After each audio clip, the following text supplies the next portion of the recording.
Assalamualaikum warahmatullahi wabarakatuh. Alhamdulillahilladzi arsala rasulahu bil huda wa dinil haqqi liyudhhirahu 'alad dini kullih wa kafa billahi syahida. Wassalatu wassalam ala Rasulillah wa ala alihi wa sahbihi wa mawalah.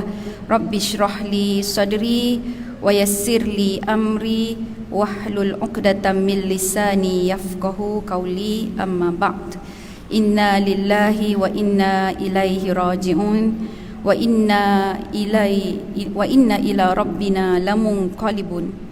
Allahumma aktubhum indaka fil muhsinin waj'al kitabahum fi 'illiyin wakhlufhum fi ahlihim fil ghabirin wala tahrimna ya Allah ujrahum wala taftinna ba'dahum, amma ba'd. Terima kasih kepada adinda ataupun anak anda Syahira yang merupakan pengerusi majlis kita yang membuka bicara pada pagi ini. Seterusnya seluruh ahli jawatan kuasa muslimat yang kita nampak barisan yang bermakai baju warna merah bertudung hitam, ya. Ini mereka merupakan bidadari masjid BTHO lah, ya. Okey.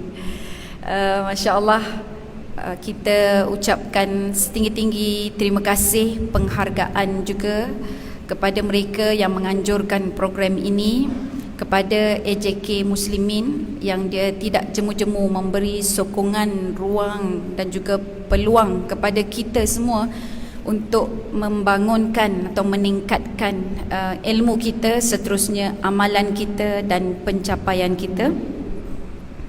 Dan yang paling istimewa adalah hadirat sekalian muslimat, saudari-saudari yang dimuliakan oleh Allah Rabbul Izzah, saudari-saudari yang dirindui oleh baginda Nabi Muhammad sallallahu alaihi wasallam selaku umat akhir zaman, ya.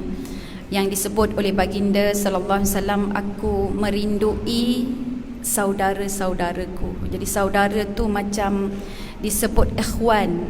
Kalau ikhwan ini kita guna perkataan ikhwan kepada akhun. Akhun tu macam kerabat atau adik-beradik, ya. Jadi yang sangat-sangat rapat.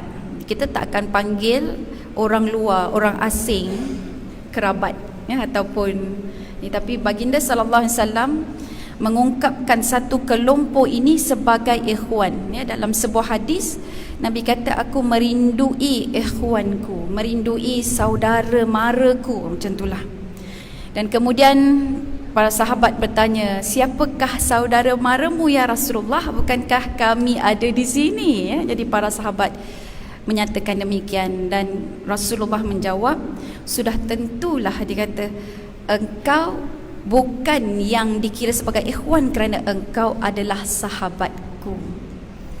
Dan kemudian sahabat masih lagi menunggu-nunggu, ya. Dia rasa macam tak puas hati je lah, kita ada kat sini pula Nabi merindui satu kelompok yang lain. Dan jadi sahabat bertanya, adakah malaikat yang dimaksudkan dengan ikhwan itu tadi? Baginda sallallahu alaihi wasallam menjawab, kalau malaikat memanglah confirm, ya, iman dia tu tinggi, sebab ikhwan ni yang dimaksudkan oleh Rasulullah adalah iman yang luar biasa. Jadi kemudian bila sahabat tanya, adakah dia para malaikat? Dan Nabi sebut kalau malaikat memang sudah tentu, sebab malaikat inilah sendiri yang tahu arahan Allah. Dia yang bertemu dengan Allah, dia rapat lagi dengan Allah. Dan kemudian para sahabat bertanya, siapakah dia ya Rasulullah? Dan kemudian Rasulullah bertanya, ikhwanku adalah umat yang berada di akhir zaman. Mereka sangat jauh daripadaku. Mereka tidak berupaya untuk melihatku. Mereka tidak dapat wahyu, maksudnya waktu itu turun wahyu, tetapi mereka beriman denganku. Lantas terus Nabi membacakan satu ayat daripada surah Al-Baqarah yang tertera, kan kita lepas baca auzubillahi minasyaitonirrajim, alif lam mim, kemudian zalikal kitabula raiba fi, kemudian hudal lil muttaqin. Selepas itu alladzina yu'minuna bil ghaibi wa yuqimunas salah sehingga akhir ayat. Jadi Nabi membaca ayat tersebut. Siapakah mereka yang dirindui oleh baginda Nabi Muhammad sallallahu alaihi wasallam? Mereka yang beriman dan berusaha membangunkan keimanan mereka, kepercayaan mereka walaupun Rasulullah tidak ada di hadapan mata mereka. Jadi kitalah ya puan-puan hadirat yang dimuliakan, kita adalah kelompok yang dirindukan oleh baginda Nabi Muhammad sallallahu alaihi wasallam. Jadi kita pun kenalah merindu-rindui baginda sallallahu alaihi wasallam, dan saya sangat yakin puan-puan semua hadir pada pagi ini meninggalkan rumah dan sebagainya, tak tahu rumah kita tu tadi kan macam manalah keadaannya, tinggal aja. Sebab tengok dah pukul 9 ni kan. Sebab apa? Sebab nak mendengar butiran-butiran kalam daripada Rasulullah sallallahu alaihi wasallam. Betul tak? Kalau tak sampai kemari, tak sampai sini pun nak dengar apa yang Nabi sebut ni pasal tajuk kita hari ini. Apa tajuk kita hari ini? Apa? Isteri terakhirku apa? Bahagia isteri, redha suami. Masya Allah. Jadi itulah dia tajuk yang akan kita kupas. Dan untuk mengupas tajuk ini, saya kalau tak silap Ustazah, mana Ustazah Syahira tadi? Saya ada sampai pukul berapa Ustazah? Sampai pukul 11 Pukul 11 malam. Okey. Pukul 11. Jadi dalam tempoh 2 jam, tak sampai 2 jam lah kot, dia 1 jam setengah gitu kan. Okey. Jadi kita akan membicarakan 3 aspek. Aspek yang pertama, saya mohon izin kepada hadirat yang dikasihi semua, kita bincang, kita bincang mukaddimah dahulu. Dan mukaddimah ini lebih kepada bagaimana kita sepatutnya memandang, apakah pandangan Islam, anjuran Islam, galakan Islam untuk kita lihat apa sebenarnya yang ada dalam hubungan suami isteri ni. Kan ya. Jadi itu pertama, apa yang ada dalam hubungan suami isteri tu sampai isteri bahagia, suami redha, macam itulah kan. Itu yang pertama. Kemudian habis selesai, kita masuk pula pada bab apakah unsur terpenting atau kunci utama dalam pembinaan hubungan suami dan isteri. Ya. Okey, kunci utama dia apa? Kita dah tahu, dah nampak pandang dah, nampak dah rumah, bush besarnya rumah ni, istana lagi, ya Allah, berdebar-debar nak masuk, dengan halaman ada swimming pool lagi, pokok-pokok bunga banyak lagi, cantiknya dari jauh lagi, melambai-lambai dah tu kan. Nampak kipas dia kalah ni helikopter. contoh. Tapi nak masuk perlu ada kunci dan pintu ya. Jadi kunci dia itu apa? Jadi kunci dalam rumah tangga ini apa? Dan sekali lagi kita pandang daripada perspektif Al-Quran dan hadis. Jadi ini yang dianjur, yang dibimbing oleh Allah dan Rasulnya. Dan yang ketiga adalah, sebab kita depan kita semua ni adalah isteri-isteri, betul tak? Kan isteri-isteri ya? Adakah yang suami dari sini tak ada lagi, bakal tu adalah kan? Isteri-isteri. Jadi isteri-isteri, saya fokuskan kepada peranan isteri. Dan peranan isteri ini saya ambil daripada sebuah buku. Kalau buku ini dalam bahasa Arabnya, dia dikarang oleh Dr. Muhammad Ali Hashimi, yang dia sebenarnya daripada Syria. Lama sudah buku ini dikarang selepas kejatuhan Empayar Uthmaniyah, kerajaan Uthmaniyah ya. Jadi dia karang buku ni sebab dia nampak antara sebab-sebab kejatuhan umat Islam pada waktu itu adalah kerana runtuh akhlak dah. Bila runtuh akhlak, tanggungjawab tu tanggal dan kehebatan pun hilang. Jadi dia himpunkan balik, antara tajuknya itu adalah dia melihat syakhsiyatul muslim wal muslimah fit daw'il Quran was sunnati Nabi Rasulullah. Itu dalam bahasa Arabnya. Jadi syakhsiyah, kepribadian orang-orang Islam. Cuma dia buat 2 siri.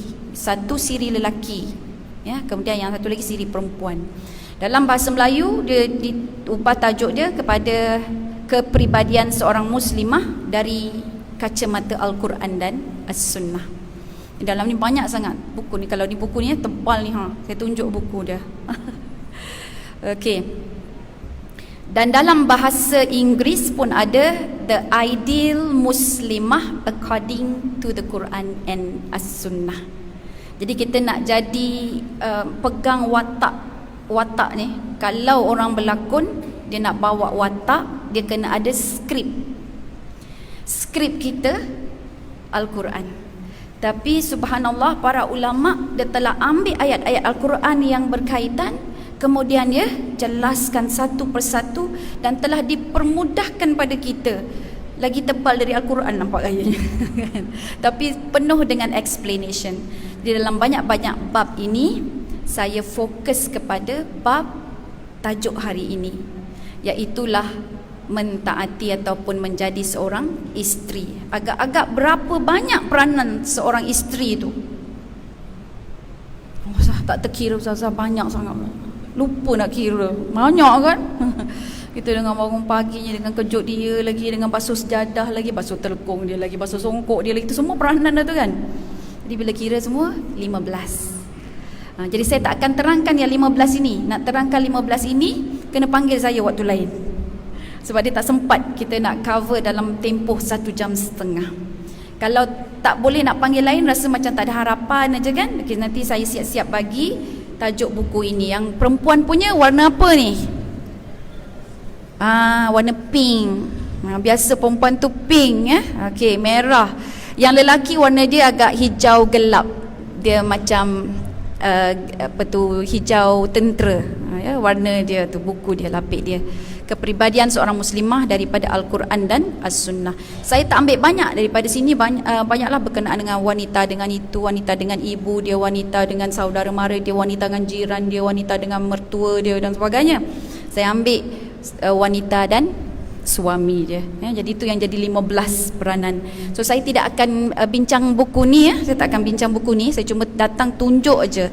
Dan tunjuk ni pun bukan riak ya, tapi ini nak bagi tahu bahawa tanggungjawab kita tidak berhenti setakat kita buat apa yang kita suka, tapi kita kena buat mengikut menurut apa yang disebut oleh Allah dan Rasulnya. Sebab kita mentaati suami bukan kerana dia. Kita mentaati suami kerana siapa? Kerana Allah. Bukan kerana dia. Kalau ikut kerana dia tu, minta maaf lah, tak ada harapan, jangan tahan. Tak ada harapan nak cinta dia kan, sebab dah terbongkar semua. Apa benda yang kita tak suka, rupa-rupanya tengok suami kita ini adalah package seorang lelaki yang kita tak suka dalam dunia ini. Nak buat macam mana? Tapi kita ada dia. Bila kita ada dia, kita perlu mentaati dia, kita perlu melayan dia ikut Allah. Sebab hakikatnya kita berkahwin pun kerana Allah ya. Okey, baik, saya mulakan. Tadi 3 kan, yang keempat kita buka nanti soal jawab. Jadi puan-puan muslimat yang dikasihi, kalau ada soalan, kalau ada mungkin cadangan, kalau ada pengalaman, ini yang kita tunggu-tunggu juga ni kan. Kalau ada pengalaman, bersiap sedia. InsyaAllah saya akan siapkan satu ruang, sesiap sedia benda tu, soalannya ke, pengalamannya ke, ideanya ke, cadangan ke. Okay, nanti ruang kan saya kata okay, kita buka pada soalan. Terus tak nak tanya pun tak apa, nak bagi ustazah saya tak nak tanya, ustazah saya nak bagi cadangan. Dipersilakan, ahlan wa sahlan. Ustazah saya tak ada cadangan pun, saya tak ada soalan, saya nak bagi pengalaman. Ahlan wa sahlan, you are welcome ya. Jadi sangat perlu kita dalam usia ini, hari ini kita dah jauh dengan Nabi kan, kita kena bersatu, kukuh dan kuat ya. Jadi tuan-puan yang dikasihi, tadi saya mulakan sebenarnya dengan doa arwah ataupun kematian sahabat kita 50 orang di New Zealand ya. Kita kalau tengok tu masya-Allah menyayat hati. Dan saya tuan-puan, masa saya dapat tu, saya hari Jumaat kan, selepas satu kuliah di Bank Rakyat. Jadi ini belum mukadimah lagi, ini mukadimah lain. Dalam kereta tu saya buka WhatsApp dulu. Buka WhatsApp, nampak video yang dia buat live Facebook tu. Jadi ada kawan hantar dah dalam grup WhatsApp. Lepas saya tengok tu, kemudian saya pergi cari berita.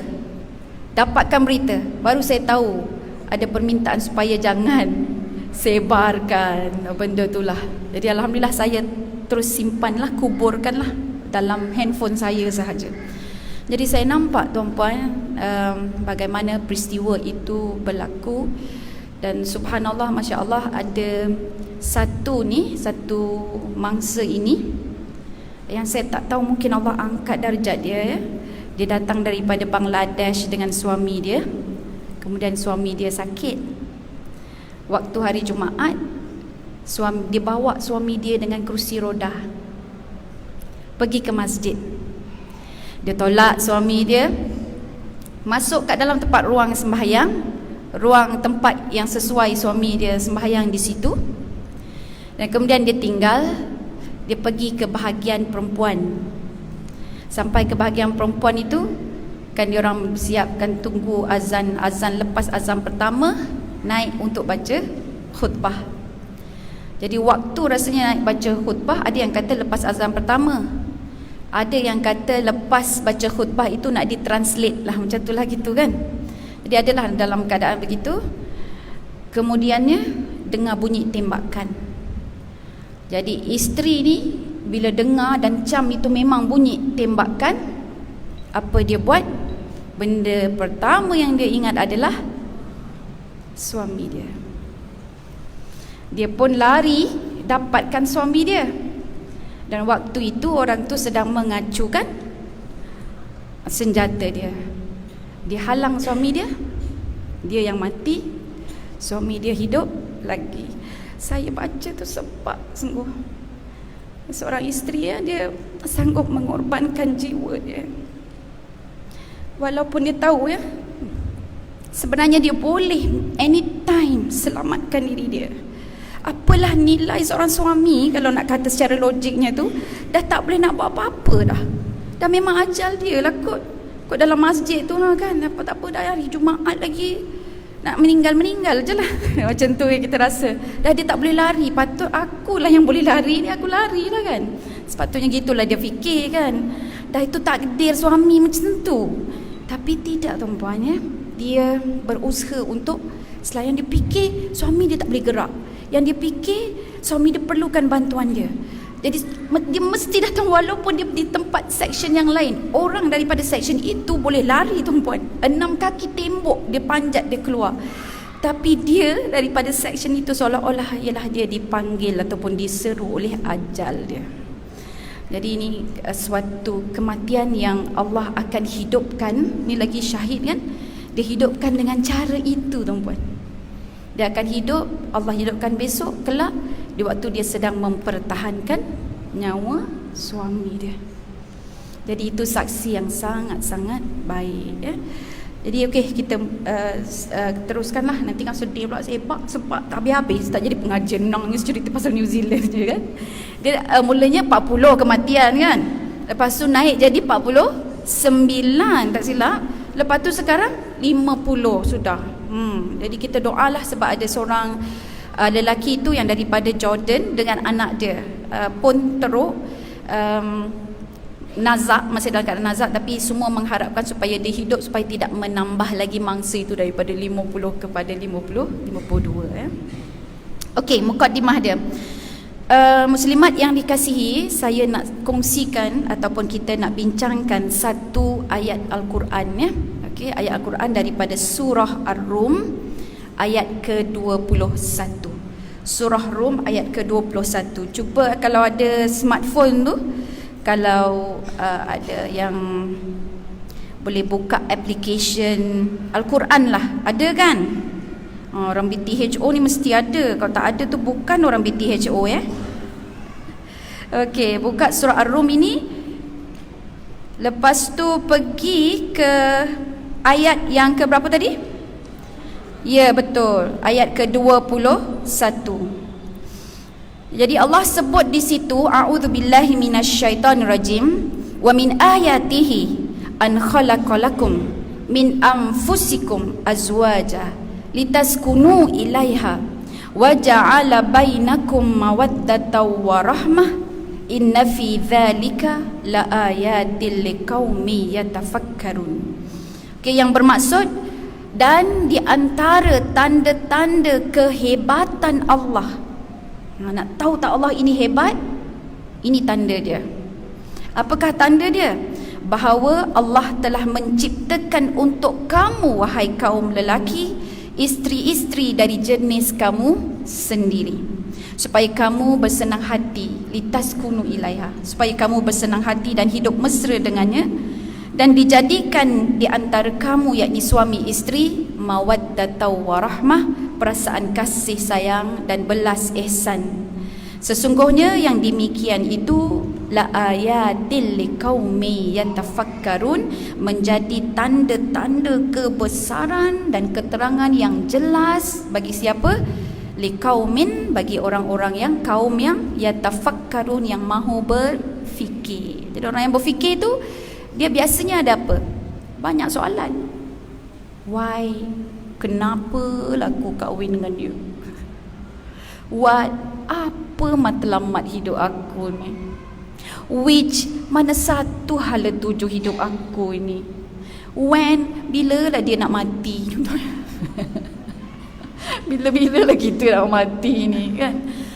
Jadi banyak when and how. Bagaimana pula aku ni nak jadi isteri yang boleh mendapat redha suami dan juga redha Allah? Kan dia punya persoalan. Orang yang berfikir dia macam tu, dia banyak tanya. Cuba tengok anak-anak kita tu, bila kita sebut, okay, insyaAllah nanti tahun ni kita akan bercuti. Pada hari yang kita sebut kita akan bercuti, percayalah tuan-puan, setiap hari dia akan tanya, bila kita nak keluar bercuti, keluar bercuti, keluar bercuti. Menyesal bagi tahu kat dia awal-awal kan kita nak pergi bercuti. Sebab otak dia aktif, dia sentiasa berfikir kan? Jadi terfikir-fikir. Jadi itulah dia tanda-tanda kehebatan Allah. Rupa-rupanya dalam hubungan suami isteri itu ada tanda kehebatan. Puan-puan, saya bukan nak tunjuk ini aja, tapi ini adalah kita punya asas ayat yang kita nak bincang atau bicarakan pada hari ini ya. Tapi cuba tengok ayat yang ke-20, ayat sebelum. Apa dia ayat sebelumnya? Allah berfirman, wa min ayatihi an khalaqakum min turabin. Dan antara tanda-tanda kehebatan Allah adalah apa? Allah menciptakan kamu daripada turab, tanah. Okey. Tanda kehebatan. Baik, kita pergi pula kepada ayat yang ke-22 selepas itu. Selepas itu, wa min ayatihi. Oh, dimulakan dengan wa min ayatihi juga. Tadi wa min ayatihi itu mula dia. Ayat 20 pun wa min ayatihi. Ini ayat ke-22, wa min ayatihi juga.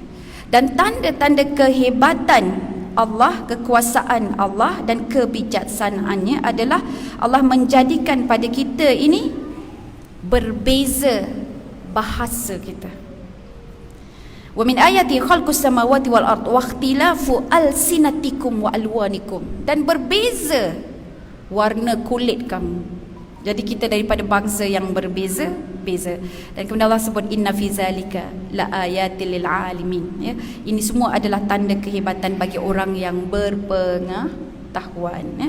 Kemudian ayat ke-23, wa min ayatihi juga. Wa min ayatihi. Tapi wa min ayatihi yang ke-23 ini kehebatan dia adalah apa? Allah jadikan siang dan malam. Nah, masya-Allah. Berhenti sudah? Belum. Ayat ke-24 masih lagi wa min ayatihi. Jadi nak ceritanya tuan-puan, ayat ke-25 wa min ayatihi juga ya. Jadi sampai 21 tadi, 20 sampai 25 semua bermula dengan wa min ayatihi wa min ayatihi wa min ayatihi. Dan bila sebut wa min ayatihi, Allah nak suruh kita fikir dalam 20, 21, 22, 23, 24, 25 ya.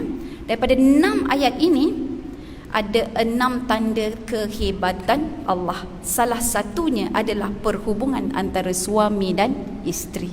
Itu tanda betapa hebatnya Allah. Benda yang lain adalah Allah menciptakan kita daripada tanah. Jadi bila kita fikirkan tentang perhubungan antara suami dengan isteri, ini adalah satu kehebatan Allah, baru dia menjadi apa? Bekalan pada kita untuk menjadi bahagia. Dan bila kita menjadi bahagia, barulah kita boleh berusaha untuk memenuhi redha suami. Baik ya.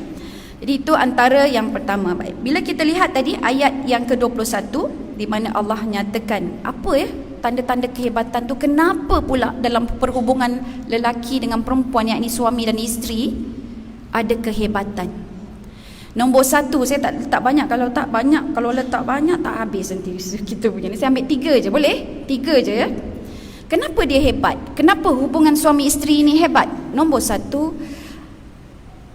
perkahwinan ini dia bukan ciptaan manusia. Institusi perkahwinan dicipta oleh Allah. Apa buktinya? Bila kita nak berkahwin, kita kena ikut hukum hakam dia. Contohnya, nak nikah ada rukun nikah. Berapa rukun nikah, Kak? 5. Alhamdulillah. Pandai ya Kak tu, ingat rukun nikah 5. Bukan rukun Islam je 5 lah. Rukun nikah ada 5. Maka besok tanya, Ustazah rukun nikah berapa? Saya tak ingat, Ustazah minta maaf. Saya kena kahwin lagi baru saya ingat, Ustazah. Rukun nikah ada 5. Yang pertama niat, bukan. Yang pertama kita boleh sebutlah akad dia, ijab dan qabul, pengantin lelaki. Yang ketiga pengantin perempuan. Yang keempat wali nikah. Yang kelima adalah saksi. Contoh kita nak tukar salah satu, pengantin lelaki tadi kena dengan next adalah pengantin perempuan. Kita nak tukar pengantin lelaki kepada pengantin perempuan. Perempuan kahwin dengan perempuan, LGBT lah kot kan? Nak buat begitu. Boleh ke tak boleh? Tak sah. So nikah dia itu tidak boleh diiktiraf. Siapa yang tentukan? Allah. Jadi begitu juga talak. Ada berapa talak? 3 je boleh nak talak. Siapa yang tentukan itu? Allah. Sebutan dia tu pun, lafaz nak talak itu pun ada perbahasan tentangnya. Siapa yang tentukan itu? Allah. Jadi institusi perkahwinan yang kita semua, ramai rata-rata kita yang berada dalam institusi perkahwinan, kita sebenarnya berada dalam satu institusi yang direka cipta oleh Allah. Hebat tak hebat? Hebat. Dan bila Allah cipta, siap lagi dengan peraturan dan sebagainya, mesti ada sebab-sebab yang tertentu. Kan? Mesti ada sebab tertentu. Sebab tertentu tu nanti kita bincang. Yang kedua, kenapa hubungan suami dengan isteri itu hebat? Masya Allah. Kerana bila berkahwin saja seseorang, perkahwinan itu adalah lubuk. Lubuk apa? Bukan lubuk emas. Lebih indah daripada lubuk emas. Lubuk cinta. Itulah kurang asam kita. Asyik fikir cinta je. Lubuk, bukan lubuk cinta, bukan lubuk emas, lubuk pahala. Betul. Seorang suami yang menyuap isteri dia. Dia suap saja isteri dia tu. Pagi-pagi makan nasi goreng tadi kan, abang teringin lah suap mah. Nganga je lah mah. Alah saya tak lalu nak makan bang, saya dah masak dah, bau dia pun dah tak lalu, dia kata. Tak apa kau macam tu pejam mata, ya abang suap. Okeylah, tak nak kecewakan dia sebab ni kita nak tinggal kuliah Tuhan nak datang kan. Okeylah, nganga je lah, suap je kan. Dia suap tu perempuan yang dikasihi, dia dapat pahala sedekah. Dia pergi keluar daripada rumah, nak pergi kerja, nak cari nafkah untuk keluarga, isteri dan anak-anak. Dia balik bawa nafkah, bayar nafkah. Ini satu kewajipan kan, benda wajib diangkat oleh Allah, juga double sedekah. Jadi kewajipan pun dipenuhi, pahala sedekah pun dapat. Suami isteri bila dia saling merenung, suami tenung isteri, isteri tenung suami, jangan apa pandang-pandang. Dan masa bercinta-cintun boleh pula pandang-pandang, kenyek-kenyek mata lah pula kan, buat-buat mata sakit lah. Kenapa tu bang kenyek-kenyek mata? Mata abang sakit. Sakit mata abang sebab tak nampak dengan buah hati abang. Pandai pula pick up line, tak apalah macam tu kan sekarang. Tapi bila dah kahwin, jangan nak pandang-pandang menyakitkan hati je. Macam tu lah tak kan. Tapi Masya Allah, dalam perkahwinan, seorang suami yang merenung isteri dia, seorang isteri yang merenung suami dia dengan penuh kasih sayang, Allah akan merenung mereka dengan panahan kasih sayang Allah. Macam mana nak dapat kasih sayang Allah? Renung suami kita, pandang suami kita dengan penuh kasih sayang. Jangan pula dalam hati tu macam ni rupanya laki aku, tapi tenung juga kan. Itu jadi lain dah. Dan seterusnya apa tuan-puan, seorang isteri yang dia berjabat tangan salam suami dia, dikucuk tangan suaminya itu, Allah akan gugurkan segala dosa. Semua luput pahala.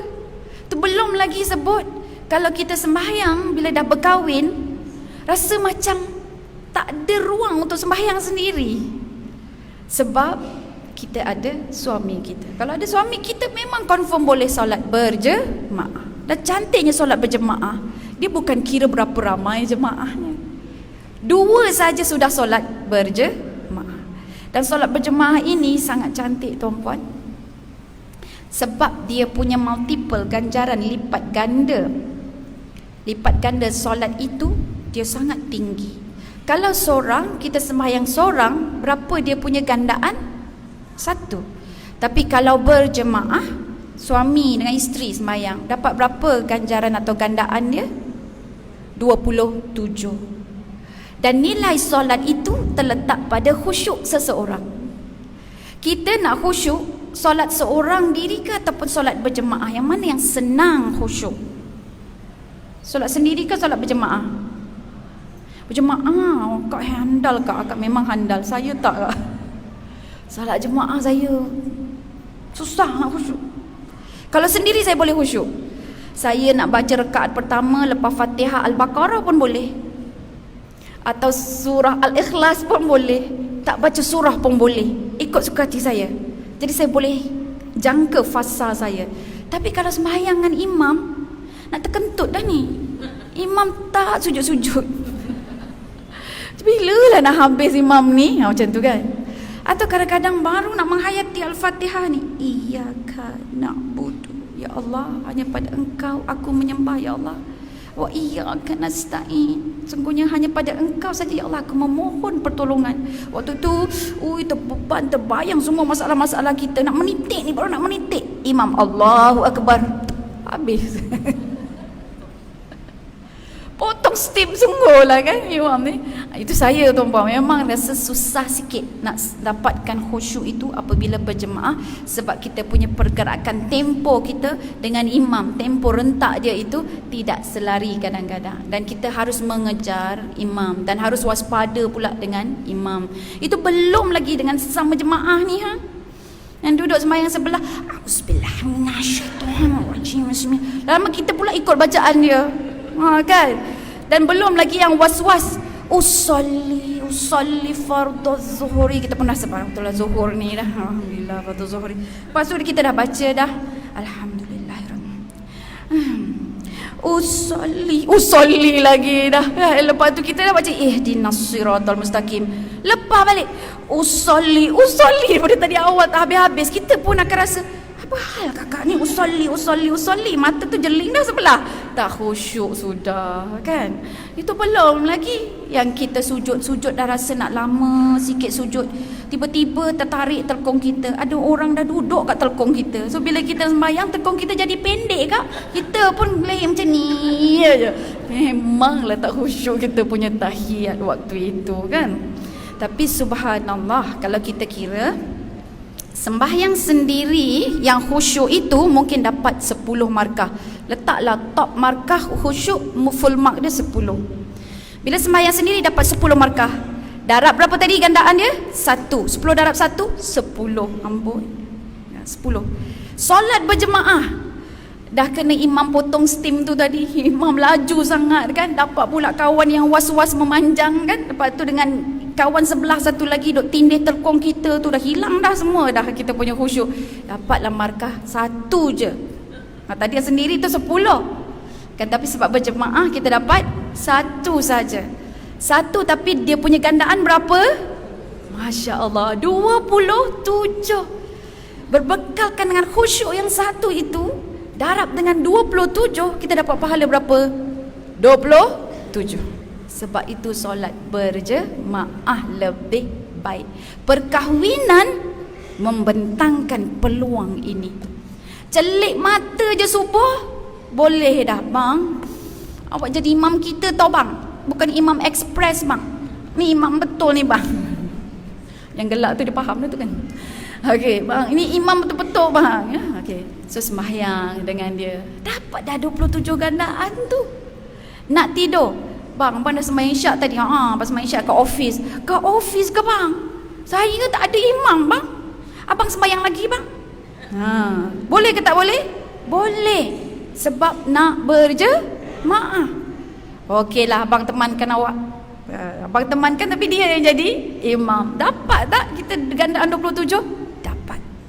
Tapi kalau hidup seorang-seorang, belum tentu. Belum tentu. So itu yang maksudnya kehebatan Allah ada dalam perkahwinan. Masya Allah, setiap tu terbalik. Kalau kita buat benda semua tak baik, dia jadi terbalik lah pula kan? Dia bukan jadi lubuk pahala, jadi lubuk dosa. Ya? Okey, yang ketiga tuan-puan, daripada perkahwinan ini, antara kehebatannya adalah Allah sebutkan selain daripada dapat lubuk pahala, di situ juga adalah talian hayat kita.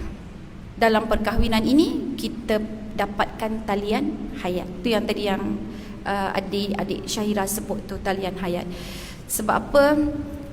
Nabi Muhammad sallallahu alaihi wasallam bersabda, "Idza sallatil mar'a khamsaha wa shamat syahraha wa hafizat farjaha wa ata'at zawjaha qila laha udkhulil jannah min ayyi abwabil jannah syi'ti." Maksud dia apa? Apabila seseorang wanita dia solat, tak perlu solat apa, solat ni je, 5 waktu ni je. Solat sunat ke, tahajud ke, duha ke tak buat, tapi solat fokus 5 waktu ni je. Subuh, zuhur, asar, maghrib, isyak. Dia jaga azan saja dah siap untuk. Habis sahaja azan dia pergi heret lah sesiapa jadi imam sembahyang. Okey, selesai sudah. Kemudian puasa. Ni kita ada lagi 48 ke 49 hari lagi nak masuk Ramadan. Siap dah ni. Siap apa? Menu sahur. Kan? Menu sahur. Baguslah menu sahur dia siap. Lepas tu menu buka. Nak sesimpel yang mungkin tapi sesehat yang mungkin. Mereka nampak ya, sangat cantik kan? Allah tunjukkan pada kita. Jadi kita fikir simple, bukan saya nak makan kan, tapi fikirkan mana yang ada quality dalam kuantiti yang sedikit. Kan? Jadi pilih makanan yang bijak ataupun smart food untuk diri kita. Jadi tuan-puan yang dikasihi, iza shamat syahraha, dia berpuasa pada bulan Ramadan. Jadi hanya puasa, ada puasa sunat tak ada.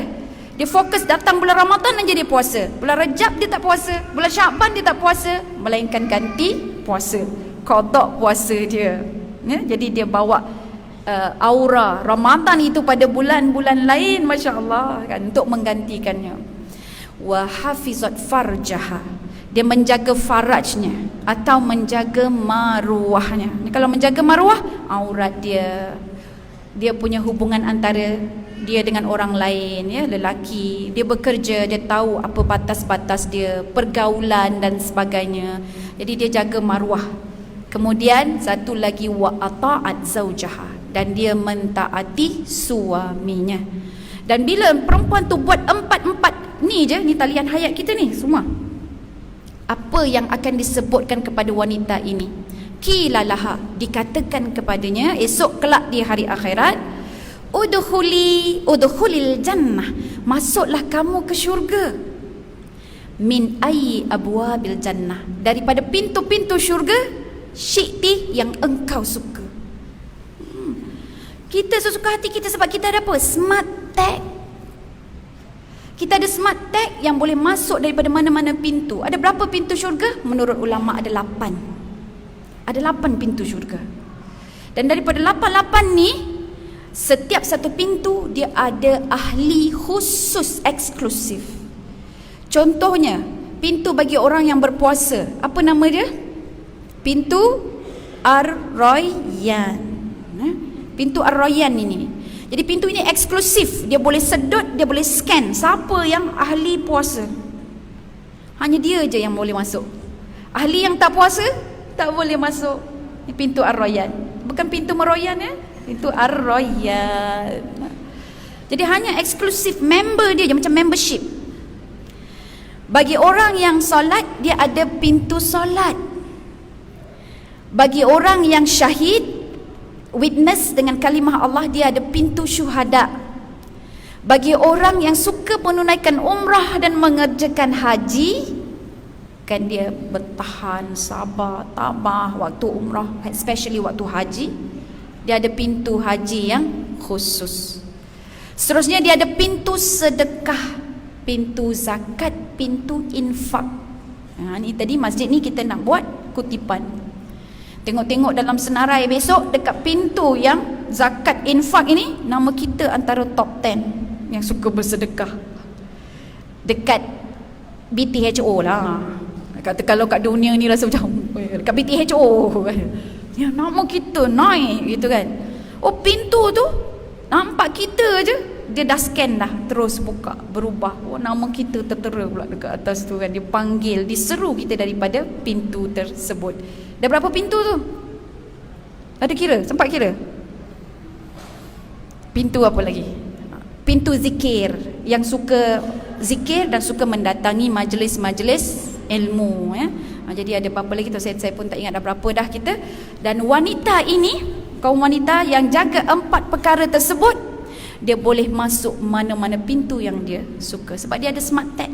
Tapi smart tag tu dia kena ada isi lah, bukan smart tag yang kosong. Kalau kosong kena tendang balik. Apakah isi dia? Isi dia yang 4 benda tu. Solat, puasa, kemudian dia jaga maruah dia, kemudian dia ada suami, dia mentaati suami. Ambil peluang-peluang tersebut. Jadi kita tak bincang yang solat, tak bincang puasa, kita tak bincang yang jaga maruah, kita bincang yang bab suami ya. Jadi ambil satu talian hayat tu saja. 3 talian hayat, insya-Allah dalam tajuk-tajuk yang lain ke tuan-puan boleh cari ya. Tajuk-tajuk tu dah nampak dah, boleh kita selami lebih. Baik. Jadi itulah dia 3 sebab. Saya bagi 3 saja kenapa perkahwinan itu dikirakan sebagai wa min ayatihi, daripada tanda-tanda kehebatan Allah ya. Jadi yang pertama tadi sebab apa? Ciptaan Allah. Yang kedua, lubuk pahala. Yang ketiga, perkahwinan itu ada talian hayat yang membolehkan kita di dunia. Satu lagi itu, dunia kita itulah yang agung-agung permintaan kita supaya kita mati dalam husnul khatimah, dekat akhirat kita sihat, baik dan juga kita selamat.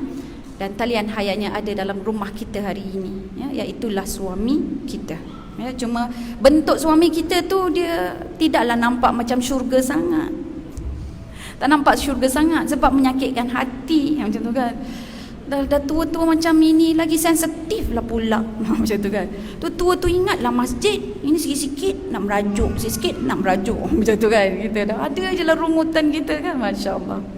Baik, kemudian kita kembali balik kepada ayat tu tadi ya. Ayat Al-Quran surah Ar-Rum 21. Di sini disebutkan bahawa dalam perkahwinan ini kita kena tahu ada 3 perkara yang perlu kita usahakan. Jadi dalam perkahwinan ini dia bukan sahaja satu lubuk pahala, tetapi dia assignment juga dalam satu masa. Tugasan daripada Allah. Amanah. Perkahwinan ini adalah amanah. Amanah daripada Allah. Dia adalah hadiah, dia jugalah amanah. Terima kasih. So kalau kita diberi amanah, diberi hadiah, biasanya kita akan jaga dengan baik ke ataupun kita buang tak hirau? Kita akan jaga dengan baik ya. Lagilah kalau yang diberi itu emas contohnya. Orang hadiahkan kita dengan gelang emas sejengkal. Kita akan jaga baik-baik, kita simpan dalam peti besi. Jadi yang ini tuan-puan, perkahwinan itu disebab dia punya nilai yang tinggi tadi yang menunjukkan kehebatan Allah, maka dia ada tugasan yang tersendiri. Dan tugasan untuk kita jaga, cara dia Allah dah bagi tahu dah. Apa dia? Litaskunu ilaiha wa ja'ala bainakum mawaddatan wa rahmah. Jadi pertama sakinah. Tugasan kedua mawaddah. Tugasan ketiga adalah rahmah. Baik, saya huraikan yang ini supaya kita tahu hidup kita berkahwin ini untuk apa. Ya, selepas sakinah, mawaddah, warahmah, baru kita tahu apa dia punya matlamat berkahwin. Tapi bagi tahu dulu huraian tugasan dia. Tugasan yang pertama adalah tugasan berkaitan dengan menghidupkan sakinah dalam rumah tangga kita. Dan nak hidupkan sakinah ni tuan-puan, kita kena faham apa yang dimaksudkan oleh Allah dalam ayat ini tentang sakinah. Dan para ulama dia mentafsirkan maksud litaskunu ilaiha. Wa min ayatihi an khalaqalakum min anfusikum azwaja litaskunu ilaiha. Litaskunu tu daripada perkataan sakana, sakinah. Jadi sakinah, Ibnu Katsir dia menyatakan bahawa sakinah ada 3 maksud. Tugasan kita tadi menghidupkan sakinah. Sakinah ini apa?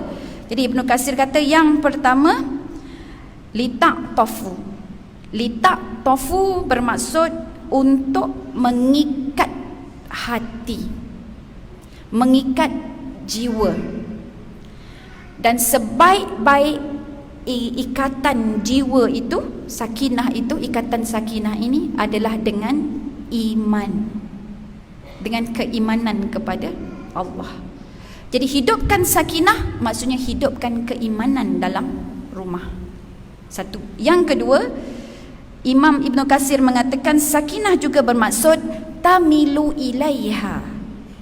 Tamilu ilaiha, cenderung kepadanya, fokus pada dia, cenderung dan fokus. Jadi menghidupkan sakinah adalah kita tahu apa prioriti, apa fokus yang sebenar, apa keutamaan dalam keluarga kita. Itu sakinah. Yang ketiga, Imam Ibn Katsir menyatakan bahawa litaskunu juga bermaksud tatma'innu biha. Apa maksud tatma'innu biha? Tatma'innu biha. Kita selalu jumpa perkataan ala-ala serupa dalam macam masa sembahyang kita kena ada tama'nina, tatma'in, ya. Begitu juga ala bi dzikrillah tatma'innul qulub. Jadi sini tatma'innu biha, tenang dan tentram. Jadi maksud sakinah tadi ada 3. Yang pertama, ikatan jiwa, ikatan hati dengan iman. Maksudnya kita memilih dia kerana Allah. Itu dah cukup sakinah dah tu. Sampai dah. Dia dah tapak ataupun bunga-bunga sakinah.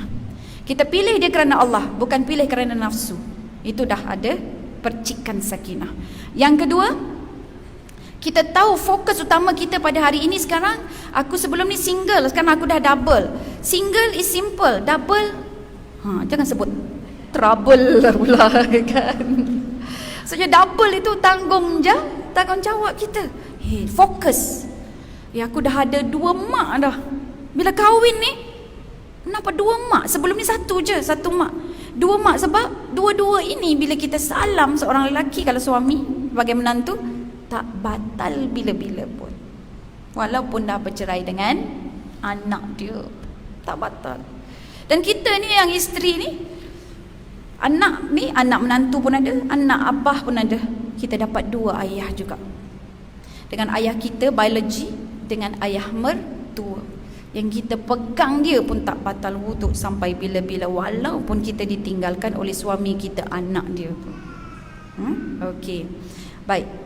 Jadi itu ditunjukkan berkenaan dengan fokus dan tanggungjawab. Dan akhir sekali adalah sakinah ini yang tenang, yang tentram. Jadi dekat situ ada dari sudut komunikasi kita, daripada sudut interaksi kita dan sebagainya. Baik. Yang seterusnya, ayat ini menekankan tugasan kita di dalam rumah tangga yang Allah bagi, yang menjadi tanda kehebatan Allah itu adalah apa dia tugas kita? Mawaddah. Mawaddah berasal daripada perkataan wuddi, wood, bukan wood kayu, al-wud. Jadi bermaksud al-wud ini cinta dan harapan. Cinta dan harapan. Dan cinta dan harapan ini, Imam Hasan Al-Basri mengatakan mawaddah ini adalah nyawa perkahwinan. Nyawa perkahwinan. Tapi nyawa perkahwinan itu maksudnya dia berkahwin, nyawa tu dia mula hidup. Dia bukan nyawa dulu baru berkahwin, dia tak ada ya. Jadi maksudnya bila ada perkahwinan, okey, barulah ada nyawa ya. Jadi bila ada akad, barulah dia memulakan nyawa perkahwinan tersebut. Dan ulama lain mengistilahkan maksud mawaddah yang kita nak hidupkan dalam rumah tangga ini adalah cinta yang menggebu. Itu dia mawaddah, cinta yang menggebu-gebu cinta dia tu kan. Kita suka buat kuih pau, gebu-gebu kuih pau kita kan. Tapi kita kena tengok dalam rumah kita perlu ada cinta yang menggebu-gebu. Kalau nak gebukan kuih pau, dia kena pakai apa kak? Yeast. Apa dia yeast dalam rumah tangga kita ini ya? Jadi ulama mengatakan bahawa yeast dalam rumah tangga kita ni wajib kita nak menggebukan cinta dengan pertama gurauan dan usik-mengusik. Nabi selalu gurau dengan isteri dia sampai hatta nak wafat pun, Nabi sedang sakit pun Nabi bergurau lagi dengan Aisyah. Pak Aisyah kan penat dia jaga Nabi siang malam, dan ramai orang datang ke rumah dia pula nak datang ziarah Nabi. Tuan puan satu masa Aisyah sebut dengan Nabi, "Ya Rasulullah, kepala aku sakit ya Rasulullah, penat letih sakit ya Rasulullah, rasa macam nak mati dah ni." Padahal Rasulullah sedang sakit kan. Apa Nabi sebut? Dia bergurau lagi. Nabi boleh bergurau lagi dalam keadaan sakit. Dia kata, untungnya engkau Aisyah, kalau engkau mati dulu dan kau mati sekarang, engkau mempunyai suami yang akan mengurus jenazahmu. Jadi Aisyah gelaklah dia kan. Kalau aku mati dulu kau urus. Tapi ulama-ulama fuqaha mengambil gurauan ini sebagai hukum. Apa hukumnya? Seorang suami atau seorang isteri diharuskan untuk mengurus, memandikan dan juga menguruskan jenazah pasangannya. Kan cantik kan, gurauan Nabi pun benar ya. Dan Nabi sentiasa gurau, Nabi sentiasa usik-mengusik. Jadi apa lagi? Rajuk-rajukan, rajuk-merajuk. Tapi bukan merajuk sampai setahun. Merajuk bawa diri tak nak balik ya. Okay, ni rajuk-rajuk ini dia macam yalah kita break lah kan. Macam kalau kita letak blender tu kan, kita kan pausekan dulu. Dia kan dari yang tekan. Jadi rajuk-rajukan itu untuk apa? Dapatkan perhatian. Siapa yang suka merajuk kalau isteri-isteri Nabi ni? Sayyidatina Aisyah radhiyallahu anha. Dan bila dia merajuk tu, dia panggil pakat pula dengan semua isteri lain, jom merajuk sama. Pernah ada peristiwa masing-masing semua merajuk dengan Rasulullah. Ada peristiwa-peristiwa dia kata, ya Allah, kita tengok ni kan kita tahu, Nabi ni rupanya macam ini dia layan isteri-isteri dia. Sebab kejadian-kejadian itu mereka adalah manusia-manusia biasa, tetapi mereka menjadi manusia yang luar biasa bila dia meletakkan Al-Quran sebagai pembimbing hidupnya ya. Okey.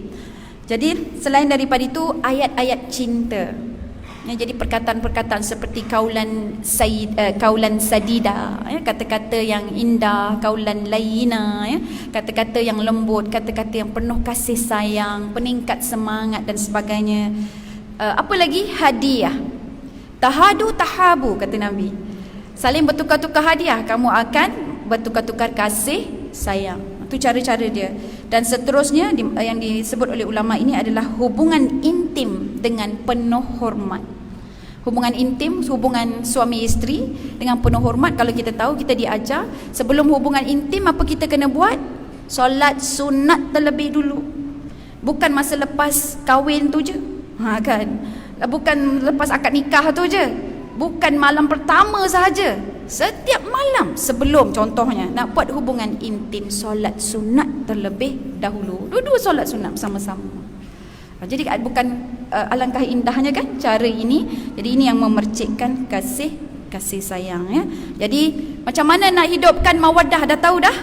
Itu yang kena gurau bergurau, senggol menyenggol, sentuh menyentuh, tarik menarik, macam itulah kan. Jadi ini yang ada. Yang pertama sakinah, hidupkan sakinah, dah tahu dah. Okey, itu tugasan kita. Yang kedua, hidupkan mawaddah, dah tahu dah. Yang akhir sekali, menghidupkan rahmah. Jadi rahmah ini adalah kasih sayang.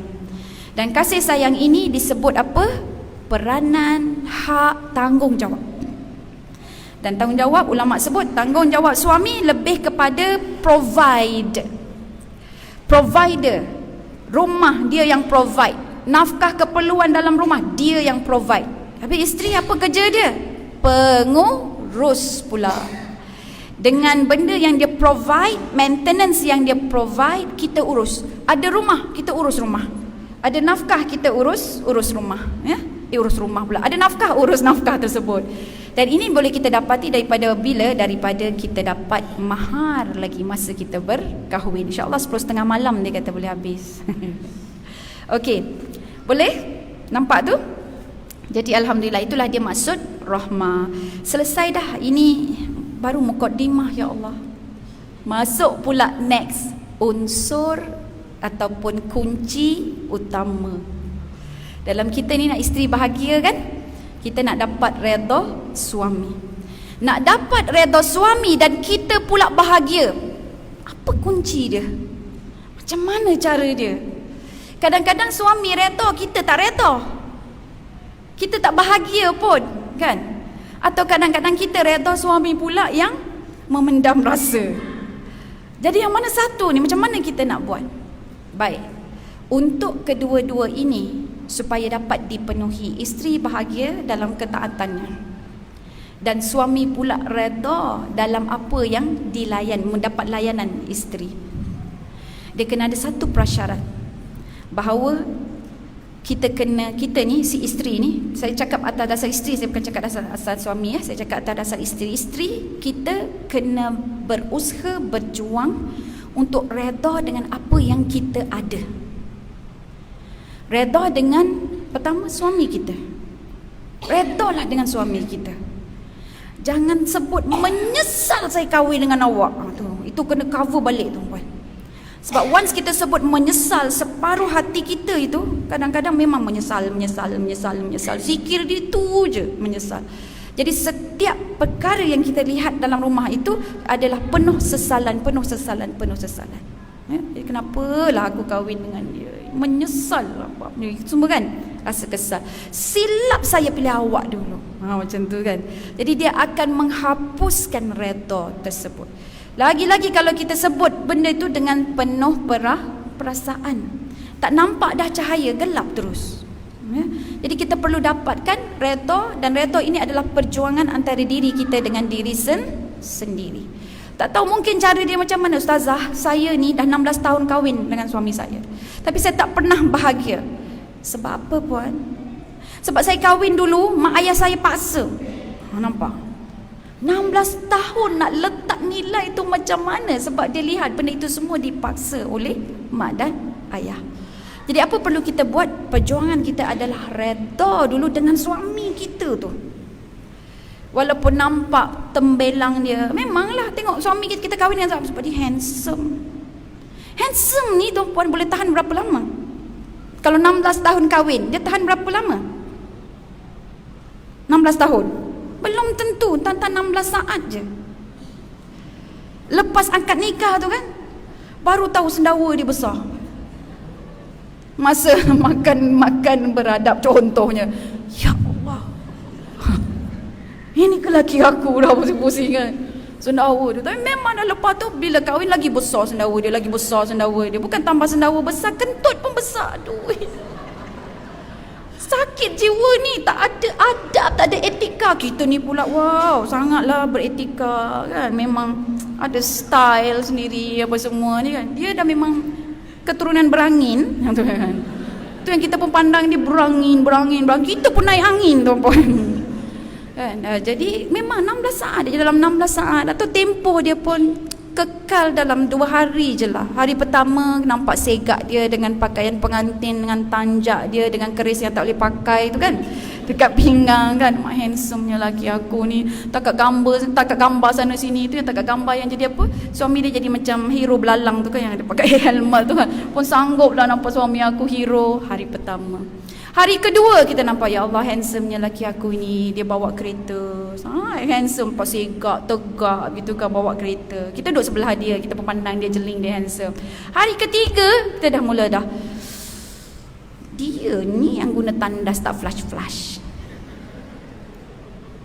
Hari keempat tengok, ini dah hari keempat. Tuala basah selamba aja dia pergi letak atas katil ni. Habis semua cadar basah. Nampak? Handsome-nya mana? Hilang. Yang tinggal adalah nilai akhlak. Sebab itu kita kena ni cakap dengan diri sendiri ni. Ya Allah, aku redha dengan lelaki yang dikirimkan olehmu, ya Allah. Tu pakailah skrip sikit drama tu kan.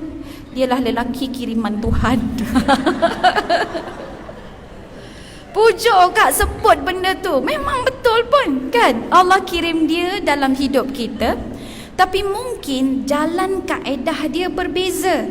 Satu mungkin dengan cara kita bercinta dulu dengan dia. Atau satu lagi kita menyampah dengan dia. Tapi entah macam mana, entah akhirnya jatuh cinta juga. Ada yang kawan pula yang kenen-kenen kan. Kawan ni sibuk jadi matchmate kan. Atau mungkin kita kahwin dengan kawan baik ex kita. Atau mungkin itu datang daripada mak ayah kita. Atau mungkin wasiat daripada nenek kita, sesuatu keluarga suruh kita kahwin. Atau mungkin tangkap basah kan. Tak kiralah jalan dia macam mana, cara macam mana, tapi kita harus redha dengan mereka.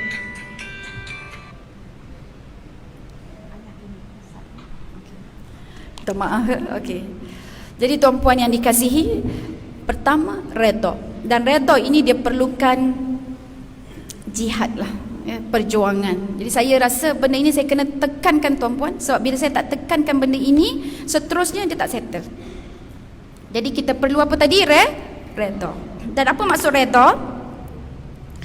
Maksud redha adalah makrifah dan mahabbah dengan Allah, ya. Makrifah maksudnya kita tahu, mahabbah senang dengan Allah, dengan pilihan Allah. Allah yang pilih dia dalam hidup kita. Kita tak pilih dia tuan-puan. Kita ada 40 list 40 pemuda di kampung kita. Contoh. Dia tak tersenarai tuan-puan. Tapi dialah yang jadi suami kita. Ya, jadi sebab itu perlu redha. Redha ini kita tahu dan kita senang. Senang tu maksudnya kita cubalah tenangkan diri kita untuk terima dia. Allah, dialah lelaki yang dikirimkan olehmu, ya Allah, untuk menggantikan ayahku ataupun menggantikan tugas wali, dia yang menjagaku. Kemudian tengok kebaikan dia, walaupun satu. Walaupun satu. Jadi sekarang macam mana Ustazah saya nak fikir tak nampak pun kebaikan dia daripada A sampai Z. Tak ada Ustazah, tak ada. Jangan tuan-puan. Sebab itu adalah skrip bagi wanita-wanita yang ramai masuk dalam neraka, ya. Sebab dia cuba menutup mata dia untuk melihat kebaikan. Mana ada kebaikan Ustazah? Tuala basah dia letak atas cadar Ustazah. Cuba fikir Ustazah, apa kebaikan dia? Baiklah tu. Cuba bayangkan kalau dia lepas mandi tak lap badan dia terus pakai baju kan, akhir sikit-sikit aku kurang-kurangnya dia ada tuala lah juga dia nak mengelap. Tahulah nak mengelap dengan tuala, betul tak? So jadi kita bersyukur dengan yang sedikit. Alhamdulillah dia pandai guna tuala. Macam tu kan. Jadi kita kena banyak bercakap skrip dengan diri kita untuk dapatkan kebahagiaan. Jangan cakap dengan orang tuan-puan. Cakap dengan orang kadang-kadang sakit hati. Iya lah, nampak luar macam bagus je ya. Kesian engkau. Berapa tahun kau dah kahwin dah? 25 tahun. Sengsaranya dapat laki macam tu kan. Orang sekali nak masuk bilik air asyik kena flush, memancang. Kalau akak tak larat akak. Kan nampak? Kalau kita cerita dengan orang, sakit hati tuan-puan. Jadi kita nak cakap dengan diri sendiri, skrip itu kena redha dulu dengan diri sendiri. Dan lihat sentiasa kebaikan dia dan bersyukur. Bila bersyukur sebut. Bang, saya respect sangat abang. At least tahu pakai tuala nak mengelap badan. Contohnya kan. Sebutlah yang itu kan.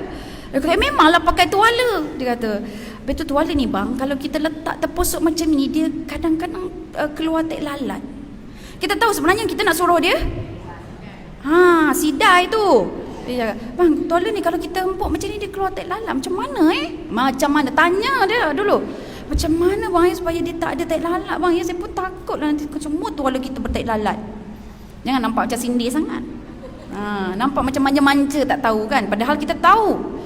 Jadi dia kata, kena sidai lah. Okey. Kita kena buat peraturan lah bang dalam rumah ni. Setiap daripada kita kalau guna tuala, baik tuala lap tangan atau tuala lap badan, tuala kaki, kita kena sidai. Lepas tu carilah kawasan di mana untuk sidai. Sebab mungkin dia tak sidai, tak ada ampaian contohnya kan. Barulah jadi sikit demi sedikit. Jangan sebut, bang, ini tak boleh sidai ke? Yang itu dia kata, ingat kau bagus sangat, sampai mati aku tak sidai kan? Jadi itu interaksi lah pula kan? Itu interaksi di bawah mana? Sakinah, mawaddah, ar-rahmah tadi ya. Jadi redha dulu. Bila redha, kita start kita punya strategi. Baik, kita ada 5 minit lagi tuan-puan. Jadi kunci dia apa tadi? Redha dengan apa yang kita miliki. Jadi bila kita redha dengan apa yang kita miliki, kita redha, kita nampak ini semua adalah aturan daripada Allah, dan kita tahu bahawa Allah yang memilih dia untuk hadir dalam hidup kita, Allah yang memilih dia untuk menjadi talian hayat kita, Allah yang menjadikan dia dalam kehidupan kita untuk supaya jadi asbab. Asbab dia ni sebagai sebab saja untuk kita jadi lebih baik, kita jadi lebih peka, lebih ada skill. Contohnya lah suami kita, apa kelemahan-kelemahan dia? Lemah saja, pelupa. Asyik pelupa, memanjang kan. Nak jemput anak pun lupa. Jadi kita ada skill macam mana nak bantu dia ingat. Mula-mula kita tak tahu, lama kita jadi tahu. Okay, mula-mula letak senarai. Dia kena senaraikan bang supaya dia ingat. Lepas dia pun pegang senarai. Okay. Lepas tu notification, pasang notification. Dia pun masih lupa lagi. Jadi bunyi telefon tu alarm ni, masa menjemput anak. Masa untuk itu, masa untuk ini. Jadi bila ada orang lain bermasalah, sebab kita dapat suami kita dalam keadaan yang itu dan kita redha dan kita bantu, Allah bagi kita kemahiran lebih. Bila ada orang lain bermasalah dengan pelupa, kita boleh bagi cadangan, dan benda itu boleh bermanfaat, beranak-ranak pula kepada orang lain. Jadi bila sebut aja, tengok nampak suami kita, satu, dia kiriman Allah. Yang kedua, dia ni ibarat batu asah. Kita ini ibarat pisau, kita pula batu asah pada dia. Jadi kita dia sharpen kita punya skill from day to another day. Sebab kita tidak akan nampak kelemahan dia kalau kita sebenarnya celik pada apa yang dia kurang. Kalau dua-dua pelupa, dua-dua tak tahu. Tapi kalau kita nampak apalah dia ni dengan tuala macam ini kan, maksudnya kita celik pada bab kebersihan. Dia mungkin buta dalam bab itu. Maka bila kita melayan orang yang buta, macam mana kita nak celikkan mata dia? Boleh? Tak. Kita jadi tongkat dia. Jadi tongkat dia. Jadi bila kita lihat di situ dengan redha, berbekalkan redha, kita nampak dah peranan-peranan kita tentang bagaimana kita nak melayari bahtera rumah tangga kita ini. Dan kemudian seterusnya, matlamat berkahwin. Matlamat berkahwin tadi adalah untuk memburu redha Allah. Kita tak akan bahagia kalau hanya nak membahagiakan suami. Lagi kita stres kalau yang kita nak cari redha suami. Contohlah tuan-puan kan, kalau seorang suami dia ada 3 isteri. Isteri pertama dia suka rumah besar, isteri kedua suka melancong, isteri ketiga suka duduk kat masjid. Nak dapatkan tu, orang kata keredaan isteri tu senang ke susah? Susah. Kita ni nak dapat redha suami. Suami kadang bulan ni dia punya mood redha lain, bulan depan redha lain. Tapi kalau kita letak yang ni, perkahwinan aku ni adalah satu perjuangan nak dapat redha Allah. So kita nampak redha Allah dengan mentaati dia. Kita nampak redha Allah apabila kita berhadapan dengan kelemahan dan kekurangan dia. Wah, aku nak dapat redha Allah. Buat perangai dia suka marah-marah ni, apa aku perlu buat dia jadi macam tu. Kalau kerana dia nak dapat redha dia, tidaklah. Tapi kita buat ini semua kerana apa? Kerana kita sayang Allah. Kita menghargai apa yang Allah berikan. Jadi itu berbeza orang-orang yang beriman. Jadi dalam matlamat berkahwin adalah memburu redha Allah. So macam mana nak buru redha Allah? Buat 3 tu tadi. Hidupkan sakinah, hidupkan mawaddah, hidupkan rahmah. Nak hidupkan kena guna cetus dia. Apa pencetus dia? 2. Akhlak yang baik. Akhlak dan komunikasi yang yang baik. Dan yang kedua, pencetus dia ini, kalau tak ada pencetus yang ini memang tak akan hidup. Ketaatan dan juga ibadah kepada Allah. Kita taat pada Allah, kita takut pada Allah, kita tekun dalam melakukan ketaatan. Ya? Dalam melakukan ketaatan ni, itu nama dia takwa lah. Jadi tiga T, takwa tu 3 T. Taat, kemudian taat, takut, satu lagi tekun. Taat, takut, tekun. Ya? Okey. Jadi tentang kunci, selesai dah kunci. Kemudian masuk pula kepada peranan dan tugas isteri. Okay? Tapi sebelum tu kita tengok dalam surah Ali Imran. Jadi untuk dapatkan redha suami dan isteri bahagia, kita kena terlebih dahulu redha dengan apa yang kita miliki, dan itu memerlukan satu perjuangan. Ya? Okay. Dan Allah sebut di dalam surah Ali Imran ayat 139, a'udzubillahi minasyaitonirrajim, wala tahinu wala tahzanu wa antumul a'launa in kuntum mu'minin. Apa maksud dia? Janganlah kamu merasa diri kamu lemah, tak berdaya, atau kamu merasa hina. Wala tahinu, jangan rasa diri ini hina, jangan rasa diri ini lemah. Wala tahzanu, dan jangan sesekali rasa sedih, kecewa, putus asa. Wa antumul a'laun, engkau sungguh sebenarnya mempunyai darjat yang tinggi. Engkau orang yang tinggi, engkau orang yang mulia, kata Allah. In kuntum mu'minin, hanya sekiranya kamu benar-benar beriman. Jadi kita tak akan pandang benda itu menghinakan diri kita lah. Jadi kalau kita nak taat pada suami, kita tak akan pandang benda itu rasa macam tak sanggup lah, kecewa lah saya. Tak ada. Seandainya kita beriman, maksudnya kita trust Allah, kita redha dengan apa yang Allah berikan. Okey, tuan-puan, saya minta ambil sedikit saja masa 5 minit ini sebelum saya buka pada soal jawab, untuk saya sebut sahaja 15 peranan isteri. 15 peranan isteri. Jadi sekali lagi saya kata saya sebut sahaja so that puan-puan boleh cari tahu tentang maklumat ini akan datang. So ini dah assignment kita, maksudnya kita nak buat macam mana. Dan ini semua yang disebut saya ambil daripada kitab ini tadi, Kepribadian Seorang Muslimah, ya, menurut Al-Quran dan juga As-Sunnah. Yang pertama, peranan isteri, dia perlu hormat pada suami. Hormat dia. Jadi kalau hormat pada suami, jangan banyak membawang dengan anak-anak pasal suami. Bila membawa dengan anak-anak dia pula lama tak hormat ke ayah dia. Tak pasal-pasal kan, dia pula jadi macam pembela kita, manjang kan. Ayah ni macam ni. Jadi bila ayah dia suruh, dia tak nak dengar. Dia tunggu mak juga suruh. So lama beban kat mak kan. Jadi kita kena pandai jadi duta supaya anak-anak kita hormat pada suami kita. Yang kedua, hormatilah ibu suami kita dan juga keluarga, walaupun kita tak suka, walaupun tak selesa kita dengan mereka, tapi hormat penting. Yang ketiga, jaga aib suami. Kita pun ada aib, dia pun ada aib.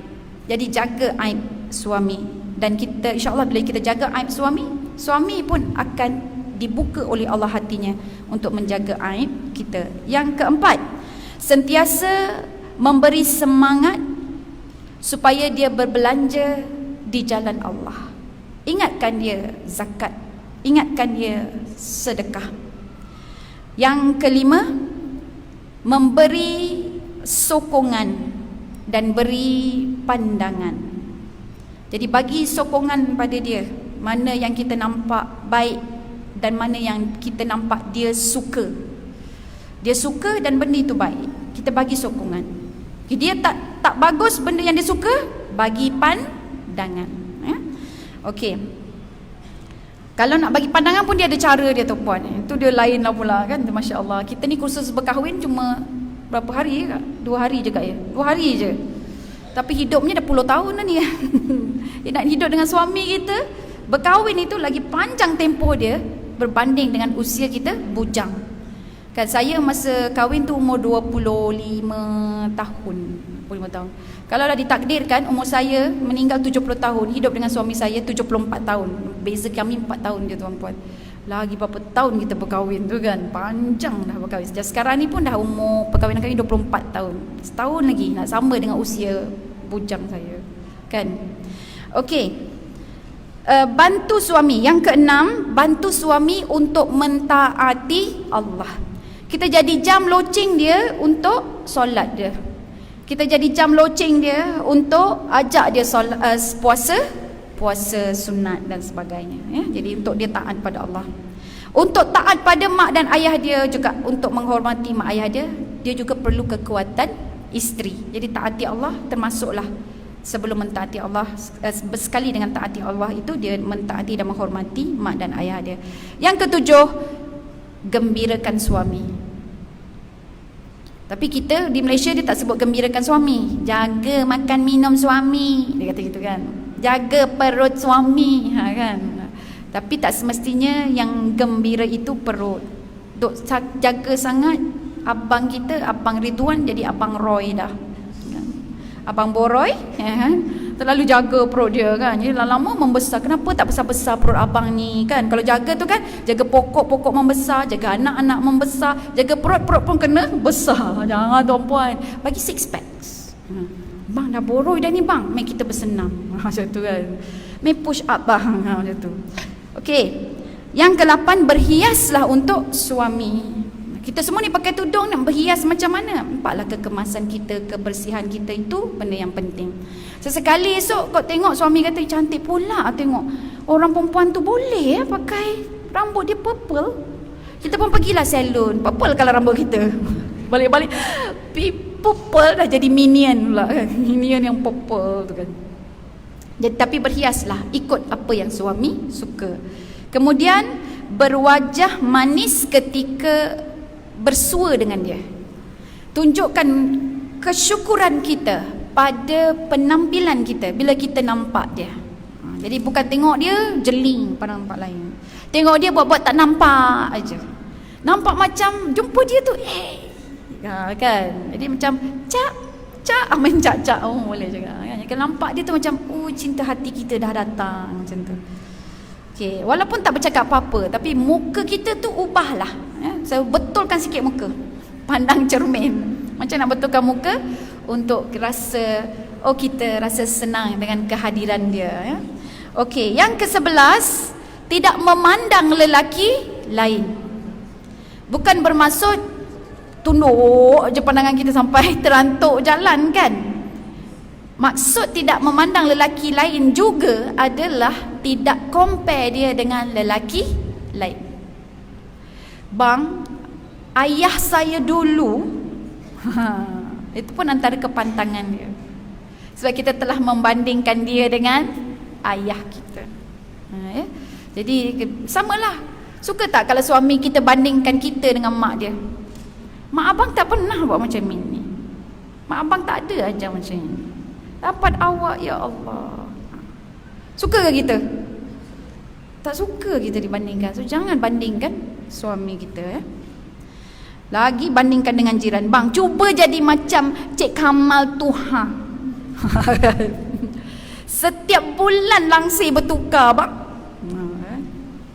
Jadi kita tu sama lah, dia pun nanti buat selamba, buat bodoh je tu. Leceh dah cakap dengan abang macam dengan dinding. Senyap lagi. Bukan dinding ni, batu lagi senyap. Malah nak cakap nanti jadi gaduh. Yang ke-13, ke-12, 11 berkongsi kegembiraan dan kesedihan bersama. Kalau dia sedih, jangan tunjuk gembira. Kan tunjuk sedih. Kalau kita gembira, kita ajak dia gembira. Kalau dia sedih, kita bagi tahu apakah kesedihan kita. Ya, okey. Yang bagus orang BTHO ni, catat semua. 13 ya. 12, okey. Ke-12, tidak cerita perihal wanita lain pada suami. Abang tahu tak? Biras abang tu, ya Allah, tai lalat dia menggerunkan bang. Kita sebut je tahi lalat, dia dah terbayang. Lelaki lain. Balik kita lelaki dengan perempuan berbeza tuan-puan. Kita balik dengan darah, dia balik dengan mimpi. Itu yang dalam kepala dia tu. Imajinasi dia tinggi. Saya belajar psikologi, rupa-rupanya psikologi pun bagi tahu cara lelaki dan perempuan memandang seseorang wanita berbeza. Kalau tuan-puan pandang saya, tengok ustazah jubah dia beli kat mana ni ustazah? Tanya. Uish, berkelip-kelip ni. Nak kejap lagi nak tanya lah ustazah beli kat mana. Contohnya kan. Itu perempuan dengan perempuan. Tapi kalau lelaki dia nampak perempuan, dia tengok berapa saiz perempuan ni. Bentuk badan perempuan ini tembus ke dalam jubah tuan-puan. Tak percaya pergi tanya, panggil. Malu dia kan. Itu psikologi. Dia nampak, mungkin dia nampak orang dengan baju, dia boleh nampak di dalam. Sebab tu Allah tahu dia suruh kita cover di aurat kan. Jadi maksudnya cover sikit dia punya pandangan yang boleh tembus. Dan kalau dia nampak baju tanpa orang, dia boleh tahu saiz mana yang fit dengan baju ni. Baju saya ni saya beli dekat Mekah tuan-puan. Bukan, kat Madinah. Dia nampak saya je, dia terus turunkan saiz saya. Dan saya kalau nak beli jumpa dengan dia, kalau tuan-puan biasa pergi umrah kan, kita pergi kedai kan, tanya umur berapa tahun? 14 tahun. Terus dia turunkan jumpa 14 tahun. Betul tak? Sebab dia memang satu, memang dia dah biasa. Jadi yang kedua, itulah tuan-puan, dia punya imajinasi. So they matured with the imagination from the revelation. Jadi saya kata itu, mimpi itu adalah wahyu Allah. Bukan dia saja aku malah nak mimpi lah. Tak ada. Sampai masanya dia mimpi, maka baliglah dia. Kan? Jadi itu kekuasaan Allah. Jadi kita tidak menceritakan perihal wanita-wanita lain dia, khususnya tentang bentuk tubuh badan dia, tentang sikap dia ke apa ke kan. Jadi cukup sekadarnya bila ada masalah, contohnya kan, bang dia ada masalah begini-begini bang, macam mana bang pandangan abang, saya nak selesaikan. Contohnya sebab kita nak pandangan lelaki. Macam saya tuan-puan ada masalah, saya takut saya bias. So saya selalu tanya suami saya, bang agaknya kenapa ya seorang suami ini perlu buat begini sebelum saya nak bagi jawapan atau ni, apa pandangan abang. Jadi kita pun tarik sekali dia dalam masalah tu. Dia pun dengar dan dia bagi pandangan. Dia turut rasa. Dia rasa nak membantu, rasa nak menyelamatkan dan sebagainya. Cukup setakat tu. Jangan kata ya Allah bang, kita suka tengok pipi dia menggebu-gebu bang. Dia lain lah ya pikiran dia. Baik. Yang ke-13, wujudkan persekitaran yang tenang dan aman dalam rumah kita atau di bilik. Benda yang menyerabutkan keadaan lawan kepada tenang, very simple. Apa dia tuan-puan? Apa dia? Dia tengok kan, lain orang lain kan, dia tak semua tak standard. Setengah orang, setengah suami masuk-masuk, dia tak suka berserabut barang, sepah. Setengah orang reda je. Setengah orang yang menyerabutkan itu adalah anak-anak kan, yang memang comot ke dan sebagainya. Setengah orang tak kisah. Setengah orang, tapi yang ini majority, benda yang paling tidak tenang adalah bebelan isteri. Itu yang tak tenang. Habis kalau kita tak bebel, macam mana suasana, macam mana dia nak tahu gitu. Kalau ikut psikologi memang lelaki satu hari dia ada kuota perkataan. Kuota perkataan lelaki 7,000 sahaja. 7,000 patah perkataan sahaja. Habis 7,000 tu hilang idea dia, letih. Kalau perempuan berapa kan? Kali 3. Kita 21,000. Dia dah habis 7,000 tu, dah penat, dah letih jalan terbongkok-bongkok. Kita ada lagi 14,000. Sama. Kita hempuk dia 7,000 lagi. Dia dah meniarap tepi Arab dah. Kita ada lagi 7,000. Nampak? Jadi sebab itu kita kita matang, gunakan emosi yang baik kita itu untuk memilih kata-kata yang baik. Cuba bayangkan kalau 21,000 itu adalah semua kata-kata yang baik, kata-kata yang indah. Agaknya apa jadi pada lelaki-lelaki dalam rumah kita, kan?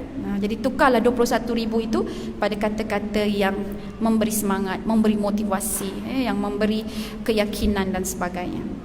Yang ke-14, tugas atau peranan seorang isteri adalah bertolak ansur. Jadi kita faham perasaan dia, ada empathy, ya. Dan yang ke-15, seorang isteri perlu mempunyai prinsip yang teguh dan juga kebijaksanaan. Ya, jadi macam mana nak jana kebijaksanaan? Dengan cara kita jalan datang ke rumah Allah macam inilah, menuntut ilmu.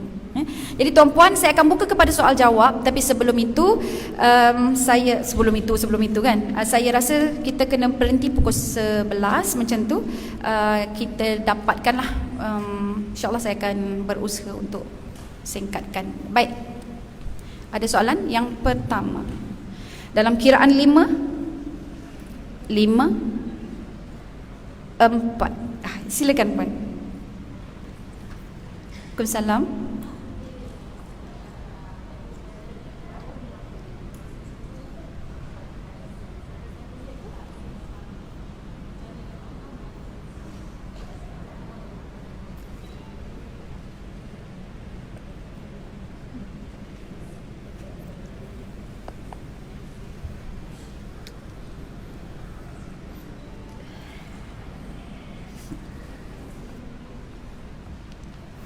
Okey.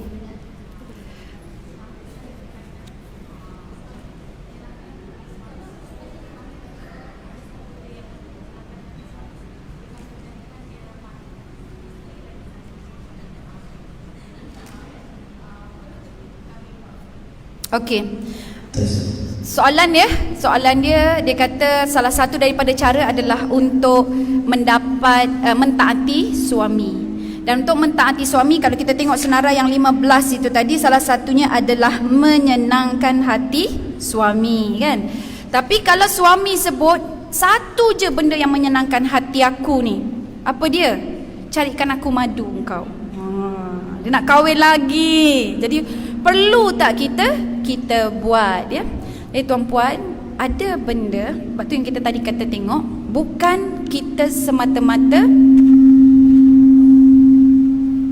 bukan kita mentaati dia bermaksud semua perkara dia kita perlu penuhi. Menyenangkan hati dia datang daripada diri kita, bukan bermakna kita kena cari unsur luar pula, kan? Sebab kita tahu kalau benda itu menyenangkan hati dia, mungkin menyenangkan bab-bab yang tertentu sahaja. Bab-bab yang tertentu. Tak semestinya bila kahwin satu lagi dia boleh dengan secara adilnya, saksamanya dia merukun damaikan, kan? Sebab ada setengah pihak ini, setengah kelompok, saya tak pastilah, tapi adalah kelompok lelaki kata, kalau ni dia cakap dengan suami saya, dia kata kalau ustaz betul-betul nak mempunyai kewibawaan dan juga kepimpinan, dia kata nak lebih tinggi darjat daripada wanita dan tahu macam mana nak mengurus kaum wanita, ustaz kena kahwin satu lagi. Kan? Jadi tuan-puan, benda yang menyenangkan ini adalah sesuatu perkara yang boleh mendapat redha Allah juga. Jadi kalau kita tak mampu, tak redha benda tu, kita tak boleh nak buat, kita kata, bang saya yang itu saya angkat tangan lah, terus terang aja dengan dia. Kalau perlu nak menangis depan dia, menangis lah, saya minta maaf lah bang, saya lemah sangat dalam bab ini, saya tak boleh cakap tak boleh, sebut tak boleh. Sebab kalau kita baca poligami, Nabi Muhammad SAW juga mempunyai hiccups dia, bumps dia, dan belum tentu kita boleh hadapi cabaran-cabaran berikut. Jadi ada ujian-ujian tertentu, dan Nabi pun kadang-kadang siapa tu yang sampai sebulan dia tak balik pergi berjumpa dengan mana-mana isteri pun, kan? Jadi kita cakap dengan suami kita, yang tu bab tu kita minta maaf lah bang, angkat tangan. Dan kalau boleh dia bercakap nak kahwin lain, masuk telinga kanan, keluar telinga kiri, senyap je lah. Lepas tu fokus on macam mana kita boleh present yang terbaik. Sikit tu cubalah cari agaknya kenapa dia nak kahwin lain. So biasanya dia macam tu, ada dalam hati isteri kan, nak kahwin lain maksudnya ada something benda yang tak kena dengan aku ni. Kan maksudnya macam apa benda ya yang kurangnya, macam tu. Dan itu satu. Jadi kita cari dan kita cuba perbaiki keadaan kita. Yang kedua, kadang-kadang lelaki ini dia tidak faham perasaan. Ya, kadang-kadang dia tidak faham. Yang itu kena kebijaksanaan kita pula, memahamkan dia tentang perasaan. Mungkin ada satu masa tu sebab dia nak bagi faham perasaan kita yang kita rasa ni. Dia asyik sebut syariat ni syariat Allah, syariat Allah, syariat Allah. Ini sunnah Allah, sunnah Allah, sunnah Nabi, sunnah Nabi kan. Sebut kat dia. Bang, tapi jangan waktu tu, waktu lain lah, waktu lain. Waktu dah tenang kan. Bang, seandainya syariat Allah ini Allah tentukan dalam bab perkahwinan terbalik. Sekarang lelaki boleh kahwin 4. Kalau ditentukan esok Allah tentukan lelaki tak boleh kahwin 4, dia boleh kahwin 1 je. Isteri pula boleh kahwin 4. Abang punya rasa macam mana bang? Boleh tak abang hadapi? Cakap dengan dia macam tu. Apa perasaan abang? Contohlah kalau abang satu hari abang fikir, manalah Hasnah ni, nasi tak masak lagi. Lepas tu dia pun telefon, Hasnah, apa hal dapur tak berasap hari ni? Saya pula jawab, abang lupa ke hari ni giliran saya dengan suami kedua? Kita bagi dia rasa. Kenapa saya cakap macam ni tuan-puan? Bukan nak kenakan dia tak. Ada satu kisah di mana seorang ustaz ni yang biasa masuk TV, dia cerita dengan saya depan Kaabah dengan isteri dia dan mertua dia. Dia cakap depan mertua dia, isteri dekat sebelah tu, isteri tunduk je, hasrat dia nak kahwin lagi satu. Dan mak mertua dia kata, kalau kau rasa kau mampu, buatlah. Isteri dia tak cakap apa, tunduk je. Tapi dia tahu benda tu memang menyakitkan hati isteri dia.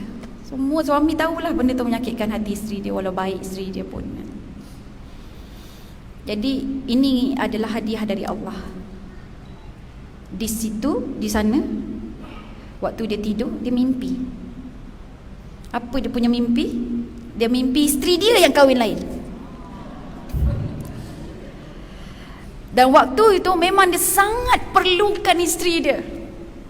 Dia sangat perlukan isteri dia.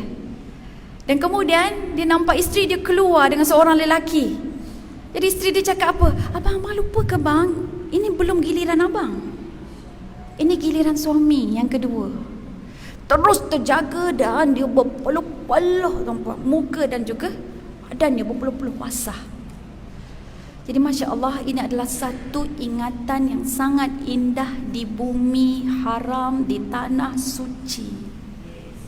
Allah nak lelaki kalaupun berkahwin lain, fahamilah perasaan isteri itu. Walaupun dia dah kahwin lain, tapi fahamilah perasaan dan juga allocation ataupun tolak ansur yang dia beri. Dia sebenarnya sedang memendam rasa walaupun dia beri. Dia sedang mengorbankan beberapa persen daripada perasaan dia walaupun dia senyum. Bila lelaki ingat, alah dia redha tu kan? Alah dia suka tu, alah dah dia memang macam tu, katakan.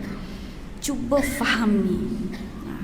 Jadi kalau kita boleh kata begitu, sikit-sikit kita pancing, baru dia akan terdiam. Mungkin ya, dia perlukan sedikit imajinasi itu untuk dirasa. So kalau dia berkahwin pun, dia akan menghormati isterinya. Ya, sebab dia tahu pukulan emosi tersebut dalam diri dia. Allah alam, saya mohon maaf tuan-puan kalau saya silap ya. Okey. Baik, seterusnya ada soalan lain? Ada lagi, ini surat cinta.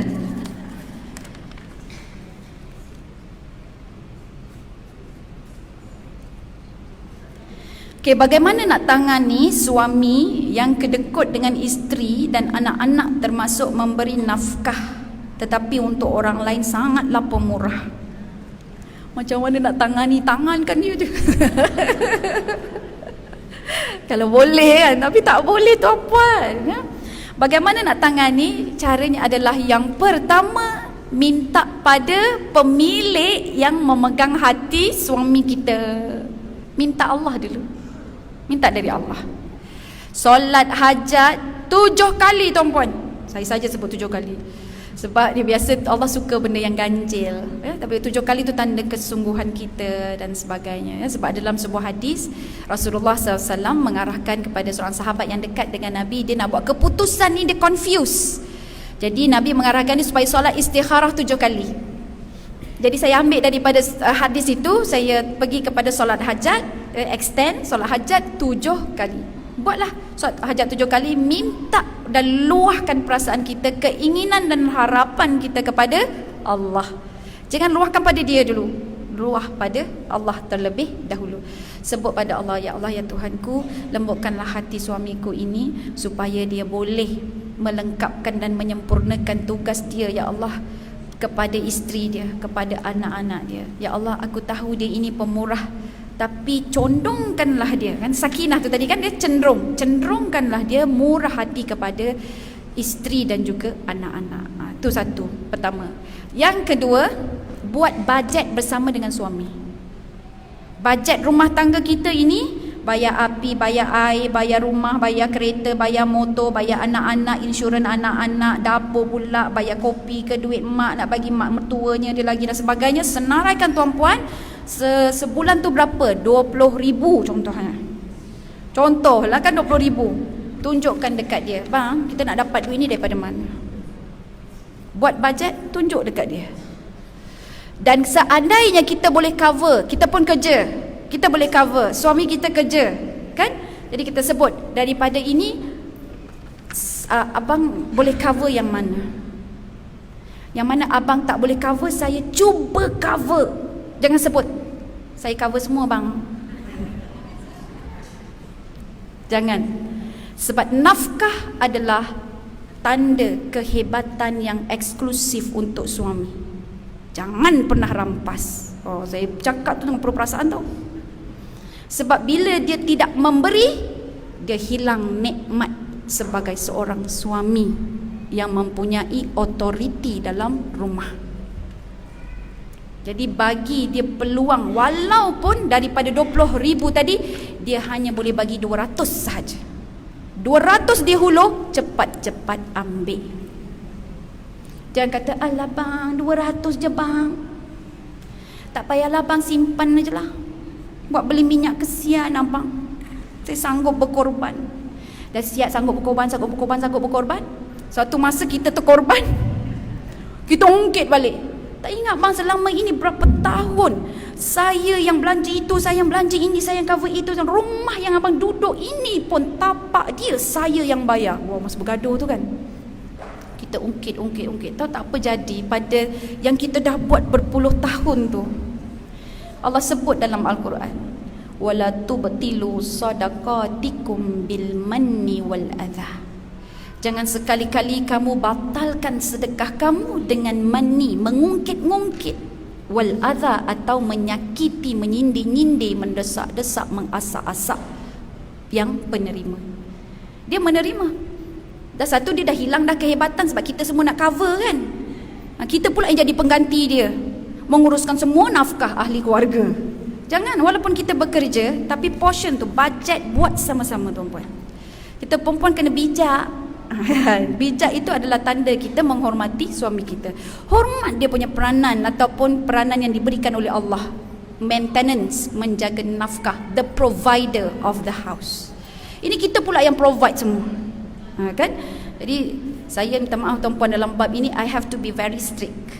Sebab based on certain cases, not only certain cases, I guess banyak case ya, majority cases ini sebab isteri dia mana-mana mudah benda ni. Dia rasa okey tak apalah, dia cover. Penat saya dengar bila kes tu datang, ustazah saya lah buat itu, buat itu ini. Sampai ada pernah tuan-puan, suami ini dibiaya pelajaran dia oleh isteri, ditinggal oleh suami dalam keadaan dia masih, yalah, orang kata menyusukan anak dan sebagainya. Dia tinggal belajar. Balik-balik, wah dia dah jadikan orang terkemuka lah kononnya. Sebab dengan sijil tu jugalah Ini bukan nak menghasut ni, minta maaf tuan-puan ya. Sibuk lah tu nak kahwin lain. Bila suami isteri kata gaduh dengan isteri ni, sanggup tendang isteri yang sedang menyusukan anak.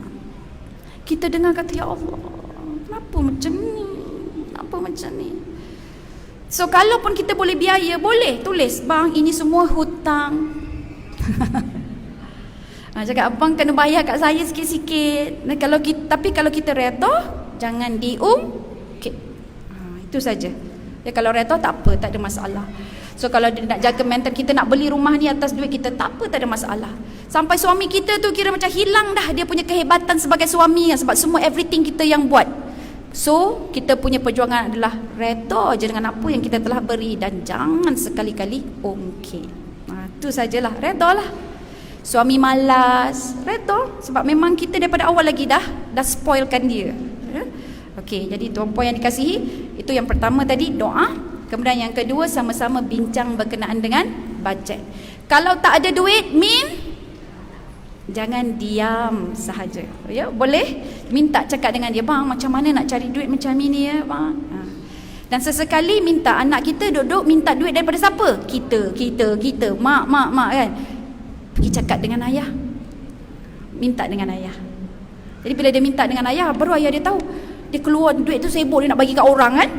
Bagi kat orang, anak nak duit ni. Kita yang perempuan mungkin duk fikir ni dah dapat aja duit, senarai apa benda tu dalam peti ais tu pun kita dah tersusun apa yang kita nak beli dan sebagainya kan. Semua untuk anak-anak dan suami juga kan. Tapi kita tak pernah libatkan dia dalam urusan rumah tangga. Jadi tu je silap, kena ambil tahulah. Sebab dia provider, kita pengurus. So pengurus kenapa? Buat report pada dia. So kalau kita dah siap buat report ini tadi bajet kan. Buat report pula, bang ini bulanan kita. Macam ini. Macam mana bang nak menjimatkan? Bincang dengan dia. Ya? Jadi mudah-mudahan yang ini boleh membuka hati dia, mengukuhkan kebahagiaan kita pula kan. Kita nak rasa bahagia dalam kita melayari tanggungjawab kita sebagai seorang isteri, dan yang lebih penting lagi kita nak redha Allah. Kita tak nak apa yang kita lakukan ini menyebabkan kita boleh merosakkan seseorang pula kan. Kita memanjakan suami kita, kita jadi spoil kan suami kita, sampai dia tidak boleh menjadi lelaki yang diharap oleh ummah ya. Jadi itulah dia tuan-puan yang dikasihi. Saya mohon ampun dan maaf atas segala kekurangan. Aqulu qauli hadza wa astaghfirullahal azim li wa lakum. Wassalamualaikum warahmatullahi wabarakatuh. Allahumma arinal haqqa haqqa warzuqna ittiba'ah wa arinal batila batila warzuqna ijtinabah. Allahumma faqihna fid din wa 'allimna at-ta'wil wa hadina siratal mustaqim.